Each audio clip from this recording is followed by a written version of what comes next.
Ndofunga vazhinji venyu hamusati mambondiona, hamusati mambonzwa ndichitaura dare pano apa. Asi kana ndatumwa ndine ifa undisvitse shoko sekusvitsa kwandaita. Ndine shoko randatumwa kumukuru wenyika. Ndine shoko randatumwa kuna madzibaba aSewiki neUchivhayo. Ndoda kuti mundisvitsirewo shoko iri sezvariri. Kana dai vaizowana nguva president wenyika inoyi, dai vandiona kana dai vandita mukana wekuti nditaure navo. Kana dai madzibaba aSewiki neUchivhayo, dai vanga vazowana mukana nenguva. Dai vaita kuti ndisvitse shoko iri sezvariri. Sekutumwa kwandakaita ndakanamata mazuva mashoma darika ndikapiwa shoko iri sezvariri. Saka inini samadzibaba Chidhumbeni ndada kuti munge muchiita kuti ndisvitse shoko iri kune mutungamiriri wenyika nekuna madzibaba aSewiki neUchivhayo sezvazviri. Mimi wanoprofita imi nemi wanoratidzwa imi, chimbondiudzai kuti chii chinonyatsokuitika.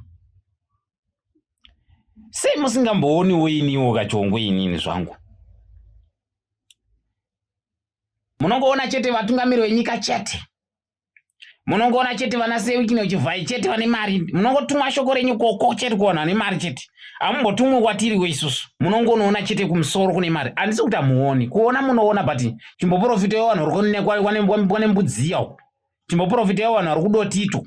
Kwose muchingoona vanhu vari muHarare chete. Vangani kuvanhu vari kutamburawo mukati umu, vari kutoda kubatsirwa nemimi vanhu vakatumwa.